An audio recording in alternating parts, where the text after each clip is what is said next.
Thanks a lot, Professor Muthibe. Distinguished program directors,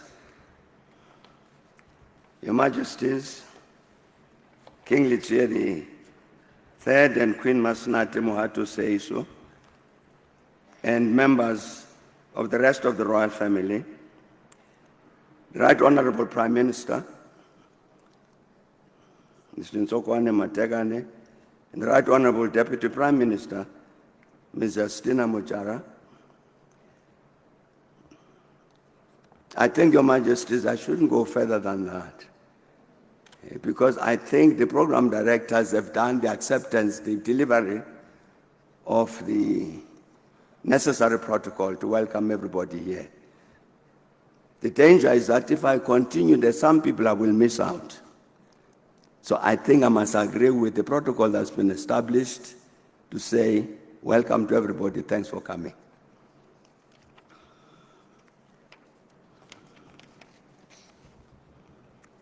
I would like to believe that most of us present here today will recall that in 1984, His Majesty King Moshoeshoe II was requested to address the centenary celebrations of the adoption of Roman Dutch law in Lesotho. He first responded, I believe, to the Chief Justice, saying that he trembled. He trembled when he received the invitation to address the centenary meeting because he was afraid of embarrassing the gathering, the hosts, and himself. Because he was aware that he did not have the necessary expertise to satisfy the legal eagles who would have convened for the celebrations. However, he was reassured that when he was told that his task was merely to welcome the guests and then open the gathering in any manner and words of his choice and then disappear, hopefully without too much loss of dignity. Fortunately, this response left His Majesty, as he said, reassured and relieved.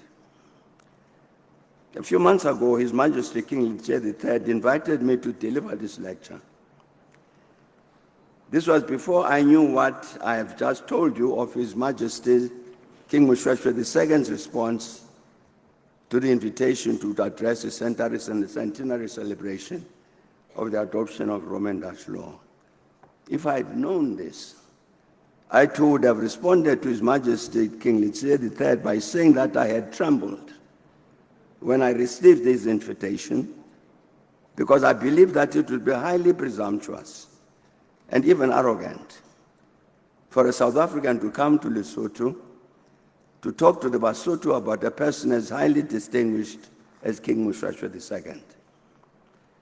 Hopefully, His Majesty would then have responded to me by saying that having paid tribute to the late King, I would be at liberty to speak in any manner and words of my choice, praying that at the end I would leave this hall without too much loss of dignity. Unfortunately for me, ignorance meant that I did not have the privilege to follow the excellent example set by His Majesty King Moshoeshoe II. I nevertheless hope that you will pardon me for speaking in a manner and words of my choice, as King Moshoeshoe II was advised.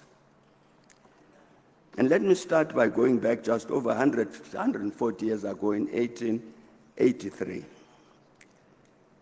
In that year, a 𝐋𝐄𝐂 poet, Jonas Nsiko, who called himself 𝐏𝐀𝐄𝐓𝐔𝐑𝐄, meaning the harp of the nation, published a poem in isiXhosa which said, Vukani bantwana bendabubusiko, seyikhala ingcuka emhlophe, ibawela mathambo kaMshoeshoe, Mshoeshoe onobuthongo phezulu entabeni.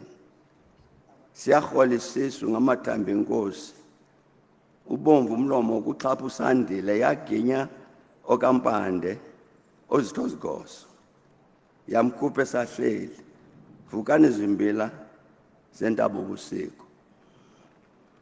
I hope, Your Majesties, you understood what I've just said. I'm led to believe that this is a correct rendition of this poem in Sesotho. Tsohang bana ba Thaba bosiu, phiri e a lla, phiri e tshweu, e lapetse masapo a morena Moshoeshoe. Moshoeshoe ya ithobaletseng ka godimo thaba. Mala a ya korotla, a thabetse masapo a morena. Molomo o rota madi, o tswa harola sandile. Ekwensi mbande ya dihoro. E motheola teroneng ya hae pele go nako. Tsogang lona dipela tsa Thaba bosiu. I have no doubt that all of us present here today are very familiar with the truly remarkable story of that eminent African leader of the 19th century and all time, His Majesty King Moshoeshoe I. That story includes the historically important proclamation by the British in 1868 of the Protectorate of Basotho lands at the request of King Moshoeshoe. And there is no doubt that King Moshoeshoe was perfectly conscious of the fact that the British were colonizers in the same way as the Boers. After all, the Basotho under his leadership had fought the British arms in hand exactly to avoid being colonized by them. It was a stroke of genius that, to borrow a saying, King Moshoeshoe snapped victory from the jaws of defeat by persuading the British to proclaim Moshoeshoe's kingdom a protectorate of the British Crown, thus saving it from becoming a Boer colony. The poem I've just read by Jonathan Tsigo, Tsohang bana ba Thaba bosiu, published 13 years after King Moshoeshoe passed away, draws our attention to what was a critically important understanding among the indigenous peoples of Southern Africa at the time, when they were resisting colonization during the 19th century. The guerrilla wars fought in many African and other countries during the 20th century to defeat imperialism, colonialism, and apartheid, introduced in the global vocabulary the concept of a liberated area. These areas would provide a base for the continuation of the guerrilla struggle for liberation. What the poet, the Harp of the Nation, was saying was that Lesotho, or Basotho land as it was called then, was to the struggling peoples of Southern Africa a liberated area. It was a base for the continuation of the struggles to defeat the process of the colonization throughout this region. And so when the poet said, Tsohang bana ba Thaba bosiu, this was not an imposition on the people of Lesotho, but an affirmation of a role which King Moshoeshoe himself understood and accepted, that the protectorate could not be an end in itself, but a liberated area further to advance the struggle for the total liberation both of Lesotho and its neighborhood. It was because the indigenous people in our region knew that this was part of the very being of the Basotho that Jonathan Tsigo could even write, Tsohang lona dipela tsa Thaba bosiu. The colonists also knew this and never forgave King Moshoeshoe for it.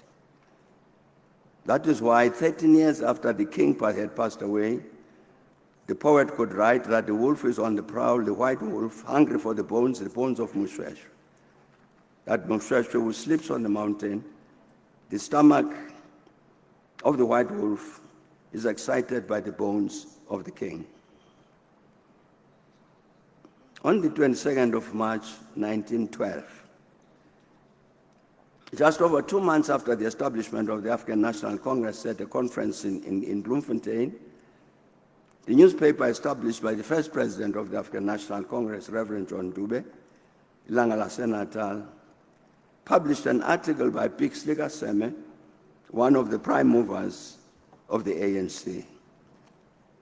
Your Majesties and dear friend, I beg your indulgence to permit to read quite a substantial part of this article because of its importance.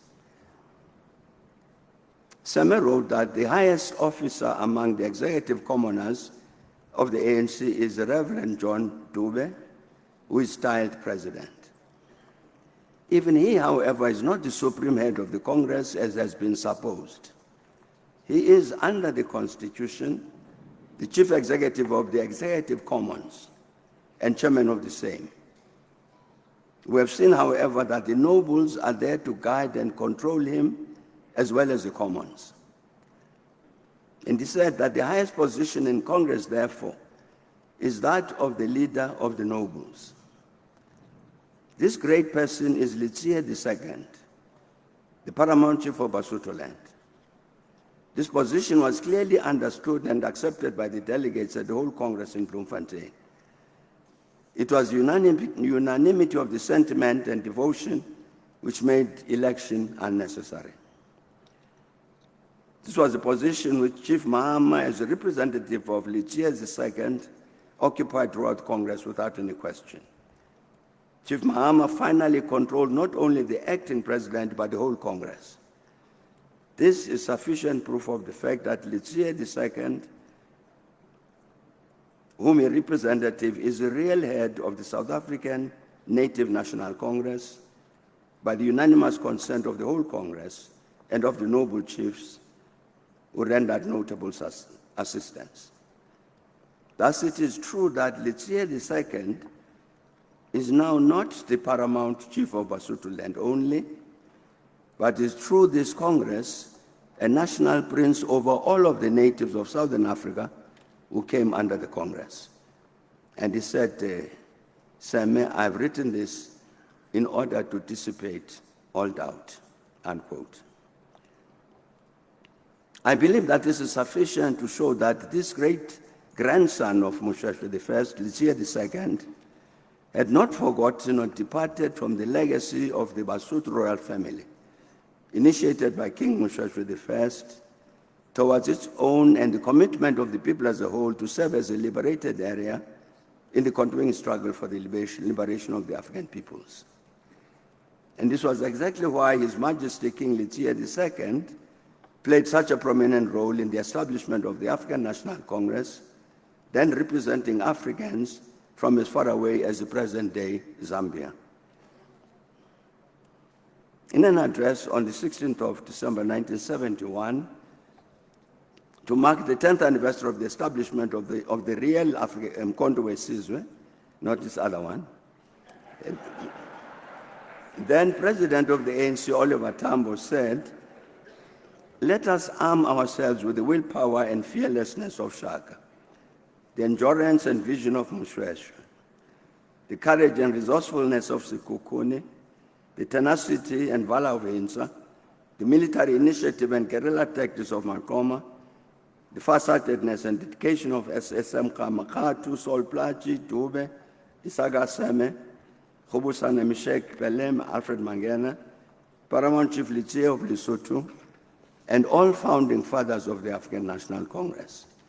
Let the dream of Moshoeshoe, who cherished a great alliance of African people to resist their separate conquest from true in our lifetime, to come true in our lifetime." And he said, "Let us fight for freedom. The white enemy, the white wolf in South Africa can and must be defeated." Unfortunately, when President Tambo said these words, His Majesty King Moshoeshoe II was back in Lesotho, having been sent into a short exile by Chief Leabua Jonathan, who, as we know, carried out a coup d'etat in 1970 to stop the Basotho Congress Party from exercising power, having won that year's general election. I'm mentioning this because for us in South Africa, one of the outstanding things about Chief Jonathan's reign was the brave stand he took to allow ANC freedom fighters who had fled to Lesotho to operate from Lesotho against the apartheid regime. I have no doubt that it was on this issue, among others, of the stance towards apartheid South Africa, that Leabua Jonathan had quarreled with His Majesty King Moshoeshoe II, whom he drove into exile, accusing him of interfering in politics. when the apartheid regime declared war against the Jonathan government and imposed some sanctions against Lesotho, it offered to return to a situation of peaceful coexistence if the government of Lesotho agreed to hand over to the apartheid regime the ANC cadres in Lesotho in exchange for members of the Lesotho Liberation Army that the Pretoria regime would hand over to the Lesotho government. It was very principled of the Jonathan government that it refused to accept this offer, arguing that it was not willing to engage in what he called a political business transaction with human beings.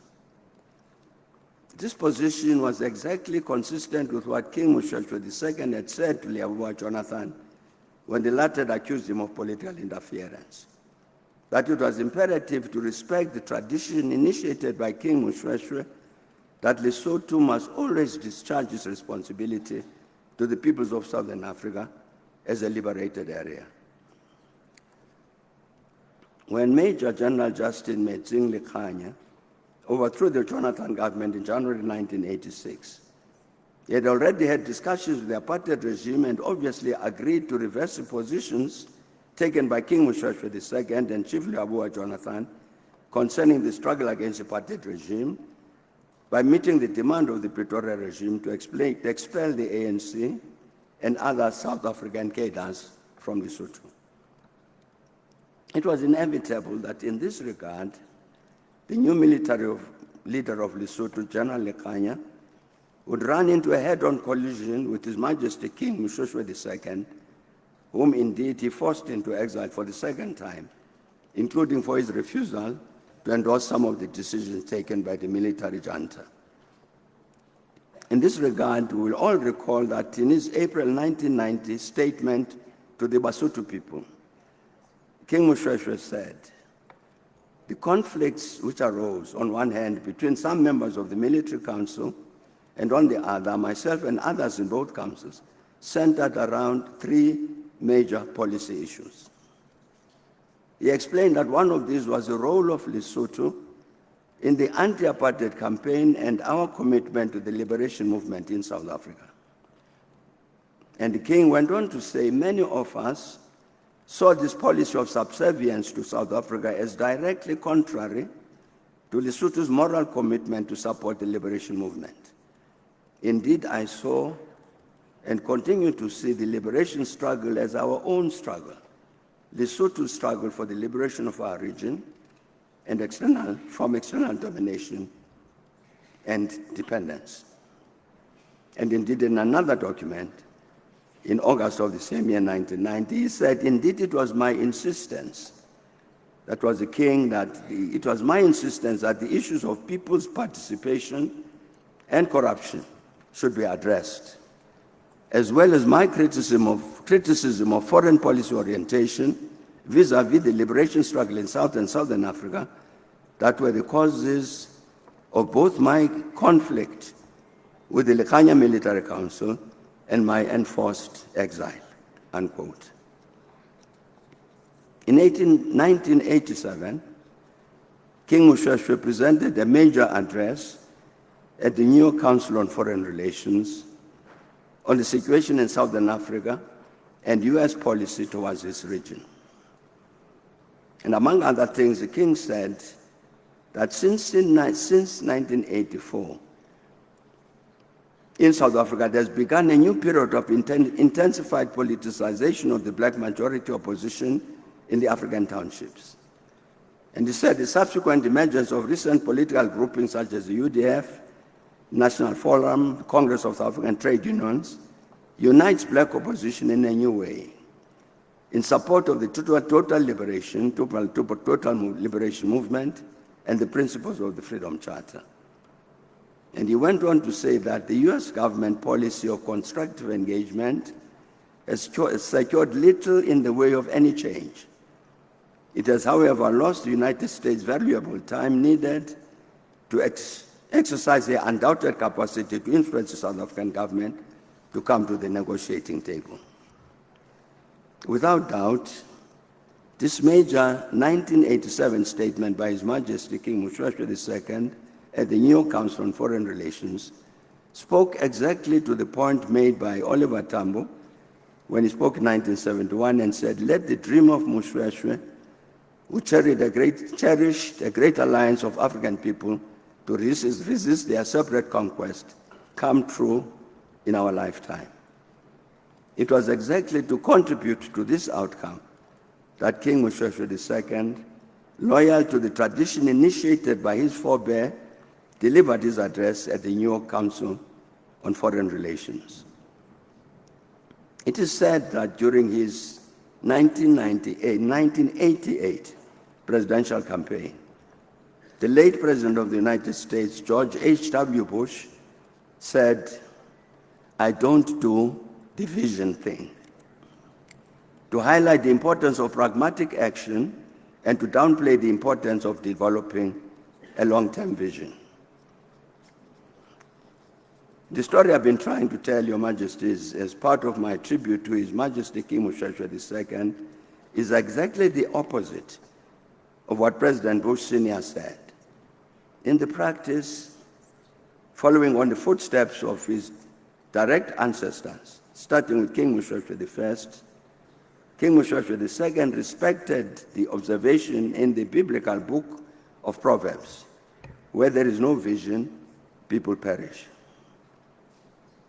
When Constantine Bereng Seyiso became paramount chief of Lesotho Basotholand in 1960, he acceded to a high political position during a year in which many African countries gained their independence, following on the independence of Sudan in 1956 and Ghana the following year, 57. It would not be difficult to imagine the dreams and hopes, the optimistic and inspiring vision the African people had as control of their countries came back into African hands.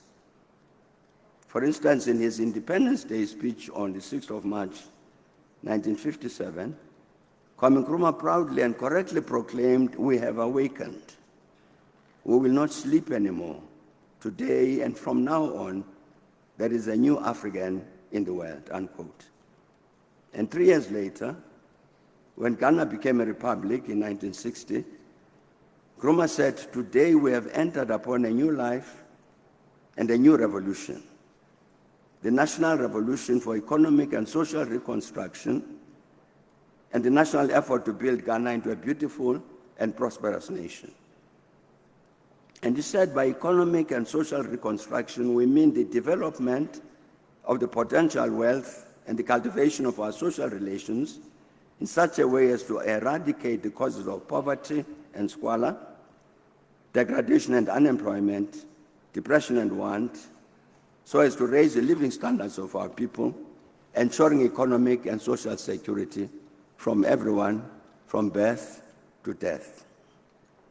And for its part, the 1963 OAU Charter said that among other purposes of the organization were to promote the unity and solidarity of the African states and to coordinate and intensify their cooperation and efforts to achieve a better life for the peoples of Africa.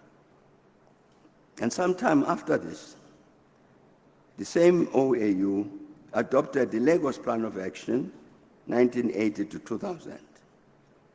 And in its preamble, the plan says, "The effect of unfulfilled promises of global development strategies has been more sharply felt in Africa than in other countries of the world. Indeed, rather than result in an improvement of the economic situation on the continent, successive strategies have made it stagnate and become more susceptible than other regions to the economic and social crises suffered by the industrialized countries." It said that Africa is unable to point to any significant growth rate or satisfactory index of general well-being in the past 20 years. And faced with this situation and determined to undertake measures for the basic restructuring of the economic base of our continent, the plan said we resolved to adopt a far-reaching regional approach based primarily on collective self-reliance. And yet, despite the adoption of the Lagos Plan of Action, and 30 years after the adoption of the OAU Charter, in 1993, Yet another ordinary session of the OAU Heads of State and Government adopted a declaration which said, among other things, that we continue to be faced by the daunting dual challenge of economic development and democratic transformation. The socio-economic situation in our continent remains in a precarious state. Factors including poverty, the deterioration of the terms of trade, plummeting prices of the commodities we produce, the excruciating external indebtedness and resultant reverse flow of resources have combined to undermine the ability of our countries to provide for the basic needs of our people. In some cases, they said, the situation has been further compounded by external political factors. Of great interest and importance in this context are related words which His Majesty King Moshoeshoe II put to paper at about the same time in a serious analytical document which he entitled A Call for a Second Liberation. It said the serious problems of our continent identified by the 29th OAU Summit persist to this day. There are many others which we must mention, such as continuing violent conflicts, such as in Sudan, Somalia, and the Sahel, fragile democracies, global marginalization of Africa, and a weak continental organization, the AU. It is in this context that the document written by King Moshoeshoe II constitutes a text which should be compulsory reading for all of us as Africans. The reason for this is that it goes beyond merely and correctly identifying the problems and challenges our continent faces. It goes further to analyze these problems with a view to suggesting what should be done successfully to address them. In this regard, it is driven by a moving spirit of optimism and therefore encourages us to act confident of our capacity to overcome our problems. Written more than 2 decades ago, it remains directly relevant in terms of the situation of our continent, the situation our continent currently faces. It is also very relevant, even it only serves to provoke the required discussion and debate among us as Africans, without which it is impossible to solve any of our problems. In short, the document, A Call for a Second Liberation, is an excellent example of the kind of leadership which our continent sorely needs. Let me indicate some of what the document says. His Majesty wrote that the first liberation from colonialism has now run its course. Its outcome has left us in a state of bewilderment and despair, surrounded with us some 30 years later by unfulfilled expectations, enormous potentialities, political uncertainties, and economic decline. We must realize that at the time of our political independence, we greatly underestimated the depth, the very nature of the challenge that faced us, both externally and internally. Left with weak, vulnerable, and underdeveloped economies, with externally derived institutions foreign to our culture, our euphoria and our expectations of a new world, economic and political order, which should put out its hand and integrate us into its system on a more equitable basis, all seem now only to reflect a trusting naivety. As the forces of neocolonialism use their political and economic strength, a considerable part of that strength being derived from the spoils of the colonial era, to only entrench their domination and our dependence, we became more and more aware of our lack of preparation and of our need to reorganize ourselves in order to regain control of our very significant resources, our sovereignty, our integrity, our culture, and our African humanity. And His Majesty said the old colonial institutions which we inherited remained intact and for the large part unchanged. The imposition and the acceptance of external conventional development strategies, again foreign to our culture, and totally unrelated to our stage of development and to real needs of our majorities, made the task of domination and its dependence all too easy. And he said, we're not denying our own shortcomings. We're only too well aware of them. They include severe leadership problems at all levels of our society, the increasing levels of mismanagement and corruption, the lust for personal economic gain, power, and privilege that is concentrated in the hands of a few to the disadvantage of the majority, and our failure to take full control as yet of our own affairs. We know that corruption is a major problem which must be addressed before it becomes endemic, as it already promised to do. His Majesty said we must look to ourselves, asking ourselves if we need to be liberated from anything that may obstruct our old vision of the means whereby a second liberation in Africa can be attained. The vision of liberation from domination and dependence implies so many essential principles. They are surely those of a truly democratic society, of a cultural revolution, of a self-reliant, caring, and sharing nation, and a society of nations with a commitment to African unity. And while each nation pursues its own sustainable, human needs-oriented, self- and culturally developed strategy for national, regional, and continental development, we shall need a plan of action, he said, geared to these principles, and doubtless to others that have been omitted. The dream of African unity, so dear at the point of independence, so clear at the point of independence, also stands in urgent need of revival. And he said the second liberation movement, armed with an even deeper knowledge and analysis of the real nature of dependency, of the mechanisms of domination, will call into question the present order of things, which involves both the international and the national status quo, unquote. Your Majesties, they will see what I've just quoted at length from what His Majesty wrote applies to Africa today, in all its elements, in all of the sentences. King Moshoeshoe II made these important observations because of the crisis which characterized the matter central to the mission of post-colonial liberated Africa, the sustained and all-round development, improvement of the lives of more than 1 billion Africans. As we all know, 4 organizations that are very important in terms of helping to determine Africa's future are the African Union, the African Development Bank, the UN Economic Commission for Africa, and the UN Development Program, the UNDP.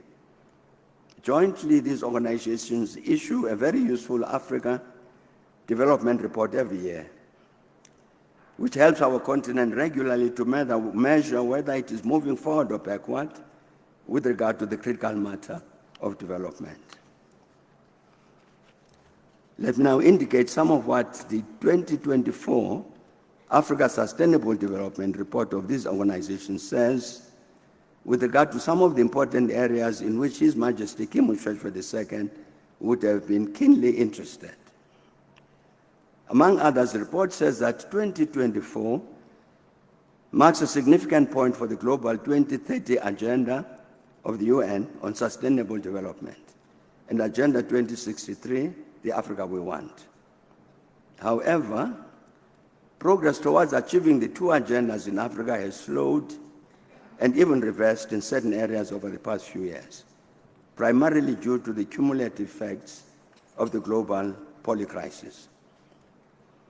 That report says the COVID-19 pandemic affected economies across the world and in Africa, many of which are still recovering from its effects. African countries encountered an estimated 6% decline in per capita GDP, and an additional 55 million people were pushed into poverty in 2020 alone. It further caused job losses and reduced some income and limited the ability of households to manage risks. It talked about Sustainable Development Goal number 1 of the Sustainable Development Goals, which is to end poverty in all of its forms everywhere, which is called SDG 1. And it says, SDG 1 centralizes social protection systems and reliance building to climate-related events and shocks as keys to combating poverty.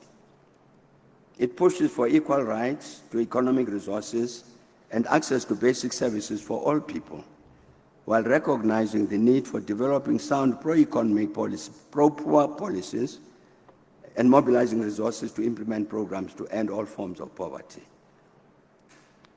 And it says that COVID-19 slowed, disrupted, or temporarily reversed across the SDG targets.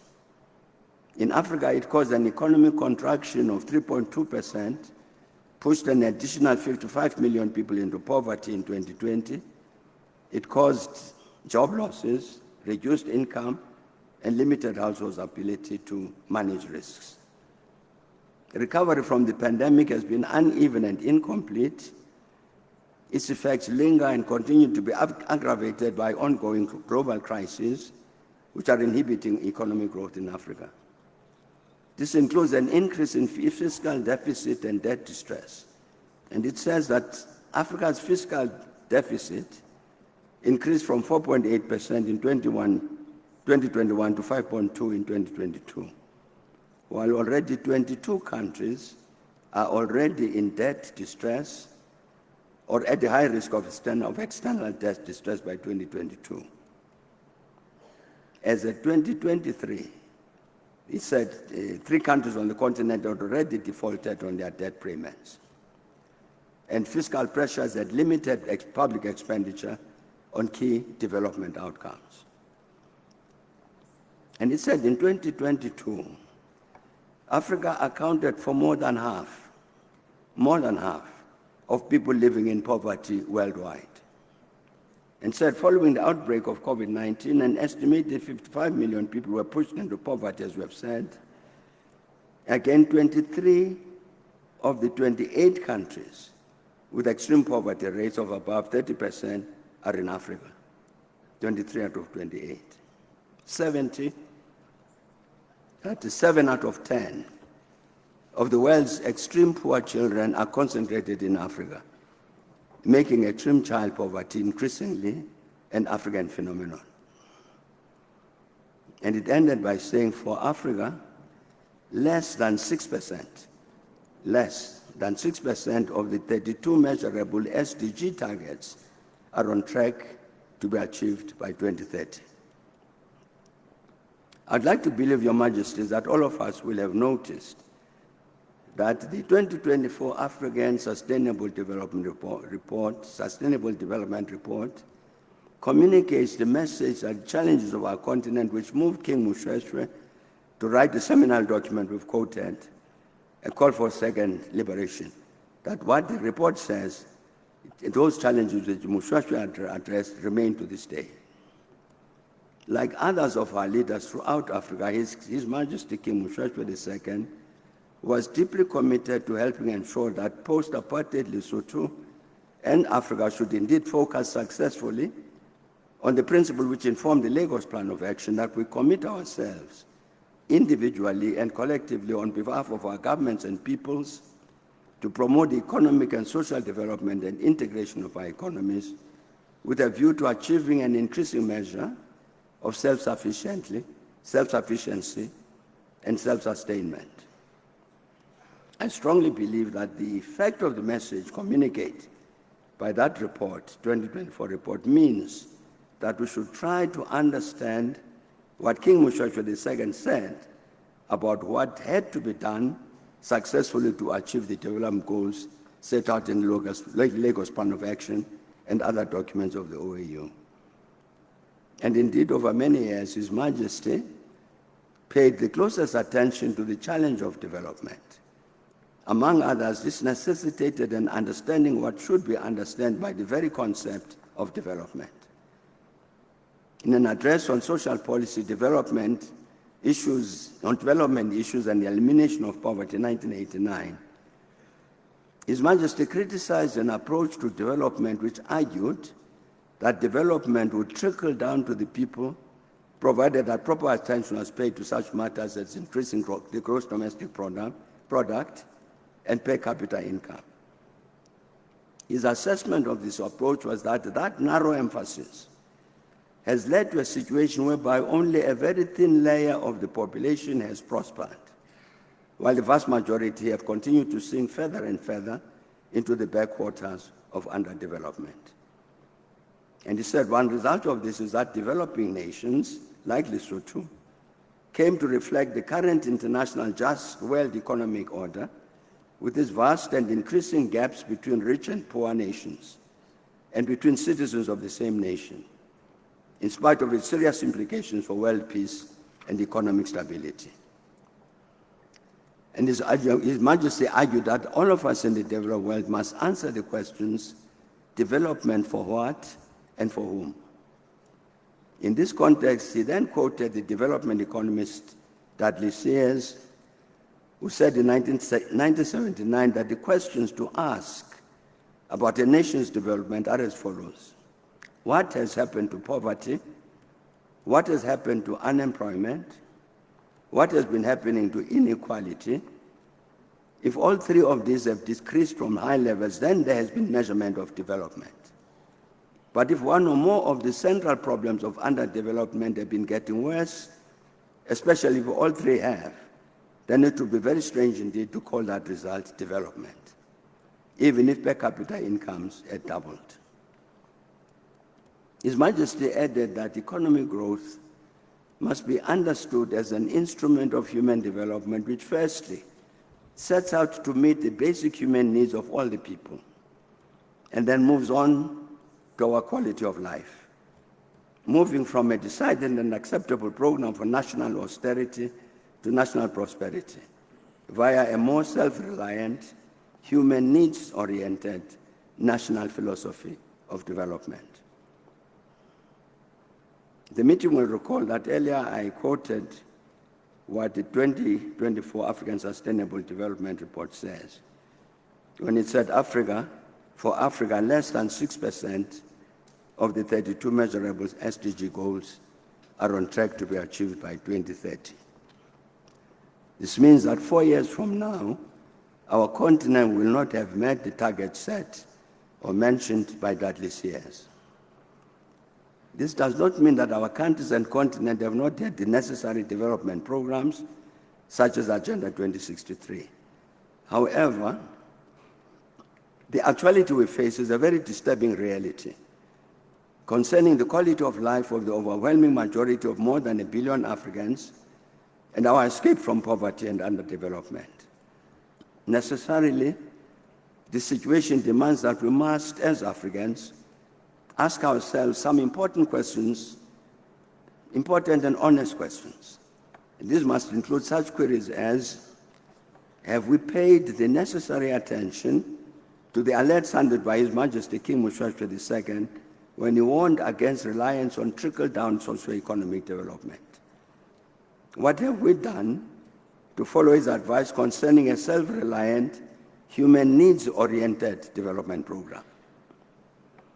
And do we as individual African countries have the necessary philosophies of development as King Moshoeshoe II advised? And because of his sustained focus on the matter of the urgent need to elevate the quality of life of the ordinary people, the majorities he spoke about, King Moshoeshoe spoke out against the various elements, spoke out about the various elements required for the success of our development efforts. One of these is the need for effective quality political leadership, which enjoys legitimacy in the eyes of the people, which must focus on helping to remove all domestic and international obstacles to development, strive for progress through self-reliance, and be capable of activating and empowering the masses of the people to participate in the development process. Another is the involvement of the mass of the people as a conscious and informed force for development, without whom no development is possible. In this context, you also emphasize the need to ensure the involvement of women, again as a force for development.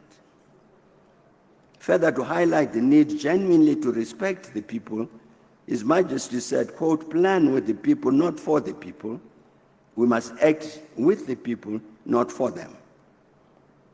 He was also convinced that education must play an important role in terms of empowering as many of our people as possible by giving them the necessary artisanal and other skills for them to contribute to the development process.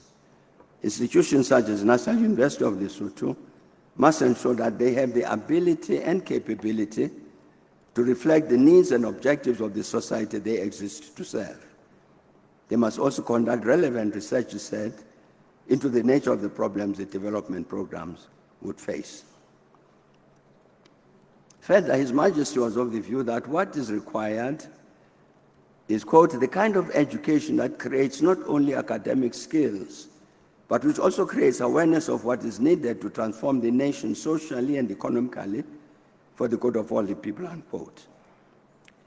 Because the majority of the people on the continent are still rural, it is imperative that any development strategy pays the necessary attention to rural development and the agrarian revolution, he said. He said it is important that the state must play its developmental role. In that context, it is absolutely important to ensure that civil servants, public officers, local leaders, and anyone exercising authority are all subject to review procedures regarding their performances, unquote. It is vital that the development strategy must respect national cultures and traditions. In this context, His Majesty made the following interesting observation. He said, "We must now realize that the dichotomies between the traditional and the modern represent not real, but false choices for the developed world. It is instead the blending of the traditional and the cultural with the needs of modernization that will be more likely to succeed than the wholesale replacement of the traditional by the modern. And so we must look to our own version of democracy for people's participation, take into account our own culture, our own history, our own time-honored institutions, and see them not as an obstruction, but as a living base from which the modernization and change can and must take place," unquote. In addition, he also observed that education and the media together must encourage local artists, local musicians, local creative writers, because a cultural renewal is one of the strongest hopes for the liberation of the mind. His Majesty was also of the view that African economic integration must underpin the national development strategies, accompanied by a shared Pan-African philosophical development perspective and strategy, informed by the objective of African unity, given that African unity is a precondition for regaining Africa's independence to control Africa's destiny. Your Majesties, I've just mentioned 8 factors which King Moshoeshoe II considered to be of importance with regard to implementing a successful development strategy. Clearly, he was very correct in this assessment. It would therefore be very useful to look at African continental experience with regard to these factors in the necessary effort to understand the causes behind the relatively bleak picture about African development contained in the 2024 African Sustainable Development Report. Unfortunately, it will not be possible to do this in the context of this lecture. However, suffice it to say, purely as an example, that it would be entirely justified to discuss the important matter raised by King Moshoeshoe II of the need for quality leadership in order to achieve successful development programs. Concerning the broad collective of the current African political leadership in general, I'm certain that legitimate concerns can be raised about such matters as the depth of its commitment to Pan-Africanism, its commitment to remove the internal and external obstacles to development, and even its understanding of the need to mobilize the masses of the people to become a conscious and informed force for development. Of course, accepting the leadership that is in the room. The important question would then arise naturally: what should be done to address this deficiency, given the critical importance of the task to achieve the human needs-oriented development, which His Majesty King Moshoeshoe II spoke repeatedly about? Perhaps another gathering should be organized to carry out such a comprehensive assessment of the relationship between the actual African experience in the field of development and the multifaceted perspective advanced by King Moshoeshoe. Before I end, perhaps I should come closer home. In 1976, His Majesty King Moshoeshoe II had occasion to address a meeting of South African business people in Johannesburg. And among other things, he said at this meeting that Lesotho labor has contributed to the amassing of wealth and technology in a developed country, while herself, for reasons beyond her control, has not been the subject of development to a proportionate degree, but has become poorer by virtue of its feeder relationship to a developed area. And he said, however, the imbalances created by development must be the primary concerns of those who have benefited most, because the economic wealth amassed gives them the greater power to take remedial action. And this applies, he says, not only within the context of a single country, but also in the interrelationships between two countries such as South Africa and Lesotho, as well as the broader canvas of the overall relationship between the developed and the underdeveloped world. His Majesty returned to this important question many years later, in 1990. In this instance, he quoted what two well-known South African intellectuals had written. These were Francis Wilson and Mampila Rampele, who wrote in their book, Uprooting Poverty, the South African Challenge. And they said, given the way the South African economy developed over the century of its industrial revolution, to the people of Lesotho and other parts of Southern Africa, who have contributed as much as anybody to the growth of the single economy, not only have a claim on the commonwealth that is generated and paid to the Inland Revenue Department in Pretoria, unquote. I would like to believe that many among us will recall that when Nelson Mandela paid a visit, a state visit to the Kingdom of Lesotho in July 1995. And when he addressed the Houses of Parliament here in Maseru, on that occasion, he said, and I quote, "Closer cooperation between Lesotho and South Africa is a priority for our government of national unity. This applies to bilateral relations in the political sphere. It applies to trade and industry, job creation, economic growth, educational and cultural exchanges, agricultural production, transfer of technology, and stability within the region." And he said, the future prosperity of our region, like that of our continent, requires of us that we adopt a cooperative and integrated approach to things that jointly affect us. And he said, the conditions for regional cooperation and integration have never been so favorable. South Africa, he said, is ready to play its part as an equal partner within this context and within a broader perspective that places emphasis on the importance of an African framework for our endeavors. As partners in Southern Africa, we have a need, by means of joint working committees, as well as bilateral and multilateral agreements, to establish instruments based on consensus for dealing with common problems and seizing the opportunities that now exist.